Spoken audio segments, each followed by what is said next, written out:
Will you do BBL? Stay along to learn a powerful lesson from Sandra's story. In Lagos, beauty is power, and Sandra thought a new body would unlock the life she always dreamed of. But behind the filters and flashy lifestyle was a truth she never saw coming. The Lagos sun hit hard, but it was nothing compared to the heat of the whispers that followed Sandra everywhere. "She fine but too flat," someone mumbled behind her at the Yaba bus stop. She pretended not to hear, clutching her tote bag tighter. Sandra had always been confident, or so she thought. At 24, she had a good job as a front desk officer at a tech hub, clear skin, and a natural charm that made her likable. But in Lagos, where curves seemed like currency, her straight figure made her feel like she was invisible. Things took a turn the day her longtime crush, Jason, finally spoke to her during a colleague's birthday hangout. She had smiled, heart pounding, until he said with a chuckle, "You're cool but not really my type. I like my women full." That word echoed in her mind all night. She went home that evening, looked in the mirror, and for the first time saw lack instead of beauty. By the next morning she was Googling clinics in Lekki. The decision had been made.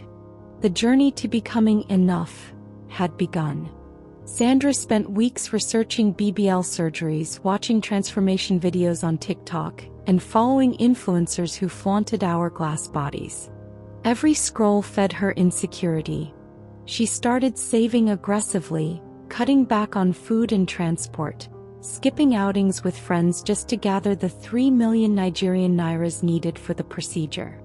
Her roommate, Lisa, noticed the change and asked questions, but Sandra brushed them off with half smiles and vague answers. Finally, she booked a consultation with a clinic in Victoria Island. Dr. Roland, the head surgeon, was smooth-talking and confident, promising natural-looking results and minimal downtime. She signed the consent forms with shaky hands, ignoring the warning pamphlets. A week later, she was wheeled into the operating room. When she woke up, her entire body ached, but when she looked down and saw her new hips through the bandages, a smile crept onto her face. It had begun. The healing process was brutal. Sandra couldn't sit properly for weeks, had to sleep on her stomach, and felt like her skin was on fire every time she moved. But every day, as the swelling reduced and her body settled into its new shape, admiration followed her everywhere. Even in her neighborhood where no one used to look twice.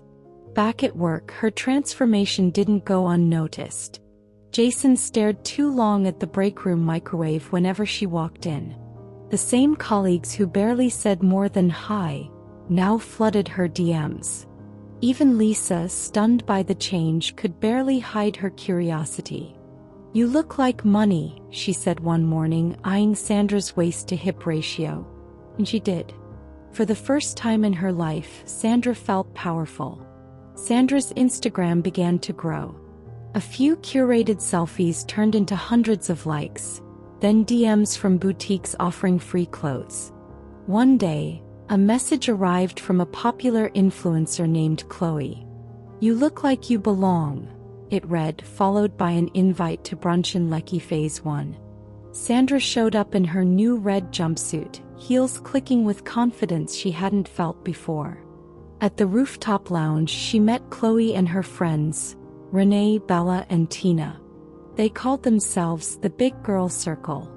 Every single one of them had the kind of exaggerated curves that turned heads. They flaunted designer bags, spoke of private jets, and laughed over mimosas. Chloe leaned close and said, "Your life's about to change, babe. Welcome to Lagos the real way." The Big Girl Circle took Sandra under their wing. They taught her how to pose, talk, and walk like someone expensive. "Don't ever let a man see you sweat," Bella warned. Chloe showed her how to edit photos subtly and tag high-end locations to attract the right attention. Renee introduced her to a stylist who gave her a completely new wardrobe. Soon, Sandra's weekends were filled with beach houses in Alash, soft life brunches, and late-night parties in Banana Island. Men began to notice, not just boys like Jason but wealthy men in luxury cars. "You're glowing," her co-workers said. Lisa watched her come home late with shopping bags and high-end perfumes. But Sandra didn't offer explanations. She was too busy becoming someone new. Chloe eventually brought up the arrangement. She explained how the real money came from sugar daddies, wealthy older men who took care of everything in exchange for companionship. "You choose your lane," she said. "Some just want dinner. Some want more." Renee added, "It's all about boundaries and bags." Sandra hesitated, unsure. But one night she got a DM from a man named Richard, a businessman in his early 50s. His messages were respectful, his pictures well-dressed. "Let's meet," he said. "Just talk." The girls encouraged her to go. "He's one of the safe ones," Chloe assured. Sandra agreed, telling herself it was just a conversation.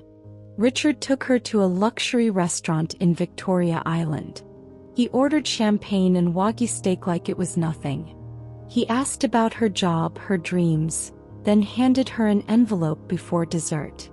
It contained 500,000 Nigerian nairas. "For your time," he smiled. Sandra's heart raced. She had never seen that much cash at once. Over the next few weeks they met a few more times. Private dinners, yacht rides, designer gifts.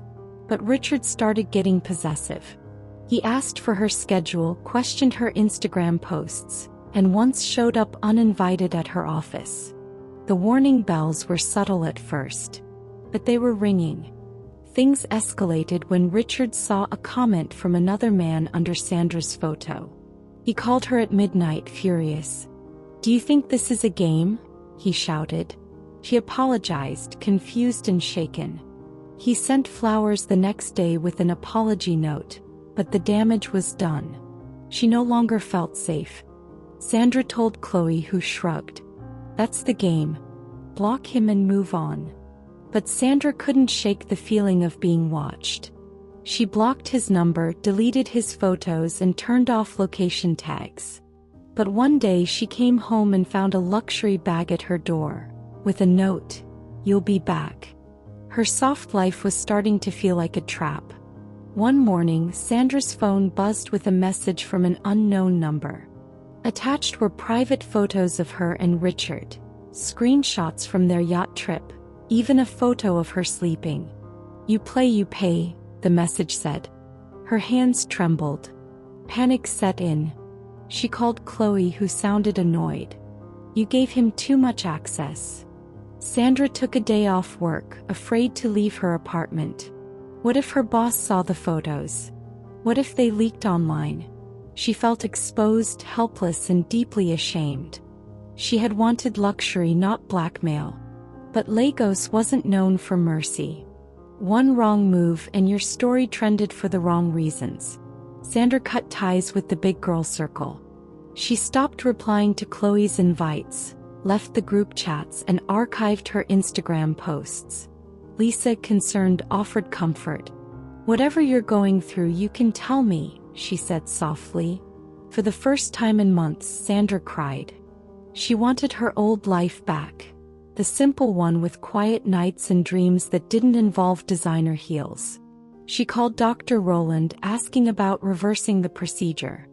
"You'd be surprised how many girls come back asking the same thing," he said. But reversing was painful, expensive, and not always possible.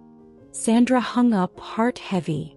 Sandra deleted the rest of her Instagram posts and unfollowed every influencer she once idolized. She started noticing things she'd missed before. How most of their photos were edited, how their captions sounded alike, how their smiles didn't always reach their eyes. The illusion had cracked, and now she could see the pressure behind the glamour. At work, she focused more, stayed late, and even started taking on new responsibilities. Her boss, Mr. Adams, noticed. "You've changed," he said. In a good way. For once, it wasn't about how she looked. That night, she looked at herself in the mirror. Not at her waist or hips, but her eyes. And for the first time in months, she saw a glimmer of pride. Sandra began spending more time with Lisa, cooking simple meals, watching Nollywood dramas, and laughing over silly memes. There was something healing about slowing down. One Saturday, she went to the salon and cut her wig into a bob. It felt like shedding an old skin. She met a group of young women at a community event in Suralere, book lovers, techies, and artists. None of them flaunted designer bags or had BBLs, but their energy was radiant. One of them, Michelle, said, "You're enough, Sandra. Just like this." The words sank deep. Real joy, she realized, didn't need to be loud or filtered. Jason, her old crush, messaged her out of the blue. "Saw your pics. You've changed. Let's hang out." She stared at the message, remembering how his words once pushed her into surgery. Part of her wanted to reply. Part of her wanted to scream. Instead, she replied simply, "I've changed, yes. But not for you." She blocked his number and deleted the chat. That small act gave her a strange peace. For once, she wasn't seeking validation. She was reclaiming her power. Not from men. Not from Instagram. But from herself. Sandra decided to start a blog, Reclaiming Sandra. It was raw, real, and unfiltered. She wrote about her BBL experience, the lies she believed, the near scandal with Richard, and her healing journey. Within days, her posts began gaining traction. Women reached out, some curious, others confessing they had thought about doing the same thing. She didn't position herself as perfect, just honest. "You don't need to become someone else to matter," she wrote in one entry. Her story was spreading not as a fairy tale but as a warning and a guide. Beauty, she realized, is only powerful when paired with wisdom. A few weeks later, Sandra received an email from a women's magazine based in Lagos. They had read her blog and wanted to interview her. "Your voice is refreshing," the editor wrote. "We think more women need to hear it." The interview was emotional. She spoke openly, even cried on set. When the article was published, her story trended. But this time for the right reasons. Not for her body, not for scandal, but for her strength. Her inbox was flooded again, but now it was students, mothers, and even young professionals thanking her for being real. Dr. Rowland's office called again, this time with a different tone. "We're reaching out because we've had multiple requests for consultations based on your blog. Would you be interested in collaborating on an awareness campaign?" Sandra paused, remembering her pain, her doubts. She agreed, but only if she could speak the full truth. No sugarcoating. She wanted young women to hear the risks, not just the glamour. The clinic hesitated but finally agreed. Sandra sat on a panel a month later, speaking alongside surgeons and psychologists. She wasn't just a patient anymore. She was a voice. One evening, Sandra saw Richard again across the street in Lekki. Her heart jumped, but she didn't panic. He didn't approach, just stared for a moment before walking away. Maybe he saw her glow. Maybe he realized she was no longer afraid. Either way, she knew she had outgrown that world. Still, she changed her route home that night. Fear didn't disappear instantly. Healing wasn't linear. But Sandra knew one thing. She would never let herself be trapped again, not by money, not by men, not by the myth of perfection. At a networking event for women in tech, Sandra met Daniel, a software developer with kind eyes and a warm laugh. He wasn't flashy. He didn't lead with compliments about her looks. He asked about her blog, her goals, her favorite books. They went on slow dates, gallery visits, beach walks, suya under the bridge. He never asked about her body, and that made her feel safe. It wasn't a fairy tale, but it was real. And for Sandra, real was finally enough. Sandra was no longer chasing approval. She had learned that being seen wasn't the same as being valued. She began mentoring younger girls at a youth center in Yaba, telling them about confidence, pressure, and self-worth. One of the girls, barely 18, said, "I was saving for a BBL. But I read your blog and now I'm thinking twice."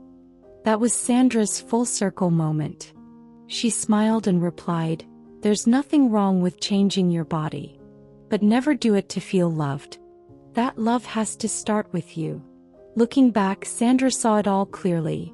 The comments, the surgery, the soft life, the scandal, the escape. Lagos hadn't changed. The pressure was still there. The whispers still followed girls like her. But now she had armor. Not made of steel but truth. She stood on her apartment balcony, sipping tea, watching the city pulse below. She was still beautiful. Still curvy. But now she was also wise. And wisdom, unlike beauty, never fades. She wasn't just Sandra the big girl. She was Sandra the survivor. Sandra the storyteller. And the trap that once held her? She had walked out with the key. Thank you so much for watching and supporting me. To new people who found my page, please do like, share and subscribe. See you next time.